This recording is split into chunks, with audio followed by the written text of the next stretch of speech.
লাফালাফি বেশি করবা না। 12 কোটিতে গাছের গোড়া আসতে নানা দেবে, মামু বাড়ি দিল্লি গিয়ে পড়বা, বাংলার জমিনে জায়গা হবে না। আর যারা একবার ক্ষমতায় যায় ওরা মনে করে এই ক্ষমতা থেকে আমাদেরকে কেউ নামাইতে পারবে না।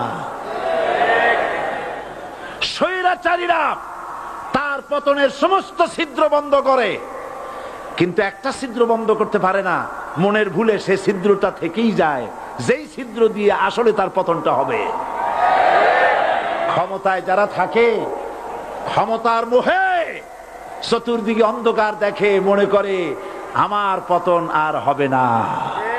যারা মানুষের উপরে জুলুম করছো, আলেমদেরকে ধরতেছো, মুসল্লিদেরকে ধরে ধরে জেলে ঢুকাচ্ছ, সময় আসবে এমন ইন্দুরের গর্ত অপমানা পালাবার জন্য।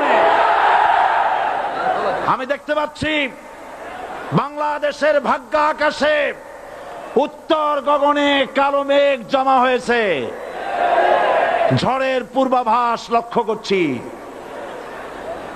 যদি মোকাবেলা করতে না পারেন সক্ষম ভাবে, এমন অন্ধকার গাঢ় কালো অমাবস্যার রাত আসতে পারে যার সুবে সাদেক হওয়া অসম্ভব।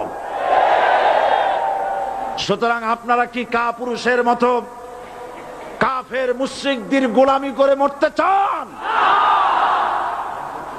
বিড়ালের মতো 500 বছর বেঁচে থাকার কোনো লাভ নাই। সিংহের মতো 1 ঘন্টা বাঁচতে চাই। মানুষেরা মনে করে মুসলমান হওয়া খুব সহজ জিনিস। না, মুসলমান হওয়ার অর্থ হলো শাহাদাতের ঈদগাহে শামিল হয়ে যাওয়া।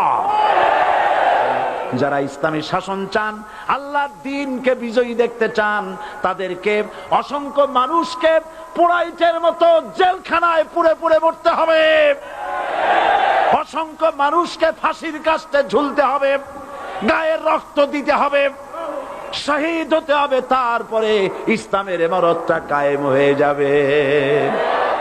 আমাকে রাজাকার বলে জনগণ থেকে বিচ্ছিন্ন করবা, জনগণ থেকে আমারে বিচ্ছিন্ন করা যাবে না। কারণ এই জনগণ আমার জন্য আসে না, এই জনগণ আসে আল্লাহর কোরআনের জন্য। আমি বলি ধর্মের নামে আমরা রাজনীতি করি না, আমরা ধর্মীয় রাজনীতি করি। কথাটা বুঝে আসছে কিনা? ধর্মের নামে রাজনীতি নয়, আমরা ধর্মীয় রাজনীতি করি, আমরা এই কোরআনের রাজনীতি করি। এই কোরআন নিয়ে বাঁচতে চাই, এই কোরআন নিয়ে মরতে চাই, এই কোরআন থেকে আমাদেরকে বিচ্ছিন্ন করতে চায় কাফের বেঈমান মুশরিকেরা।